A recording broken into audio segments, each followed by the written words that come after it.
તમે જોઈ રહ્યા છો મધ્ય ગુજરાતનો અવાજ। આવો જોઈએ આજના અકસ્માત વિશેના સમાચાર તરફ નજર કરીએ। છોટાઉદેપુર જિલ્લાના પાવી જેતપુર નજીક ચુડેલ ગામ પાસે એક્ટિવા અને છકડા વચ્ચે અથડામણ, 5 મુસાફરો ઈજાગ્રસ્ત। છોટાઉદેપુર જિલ્લામાં માર્ગ અકસ્માતની વધુ એક ઘટના સામે આવી છે। પાવી જેતપુર તાલુકાના ચુડેલથી વાવડી વચ્ચે એક્ટિવા અને મુસાફર ભરેલા છકડા વચ્ચે અથડામણ થતાં અકસ્માત સર્જાયો હતો। સૂત્રો દ્વારા મળતી માહિતી મુજબ આ વિસ્તારમાં એક્ટિવા ચાલકો બેફામ ઝડપે વાહન દોડાવીને જતા હોય છે, એવી જ રીતે આ એક્ટિવા ચાલક જઈ રહેલ એના કારણે આ અકસ્માત સર્જાયો હોવાનું અનુમાન છે। આ અકસ્માતમાં અંદાજે 5 જેટલા લોકો ઈજાગ્રસ્ત થયા હોવાનું જાણવા મળ્યું છે।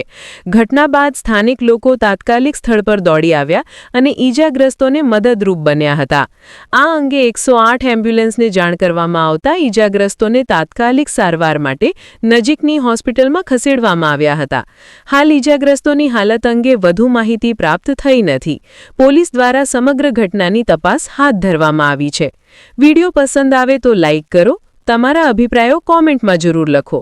આવા જ લોકલ ન્યૂઝ અને અપડેટ માટે અમારી ડિજિટલ મીડિયા ન્યૂઝ ચેનલ મધ્ય ગુજરાતનો અવાજ ન્યૂઝ ચેનલને સબસ્ક્રાઇબ અને શેર કરો અને લાઇક કરો।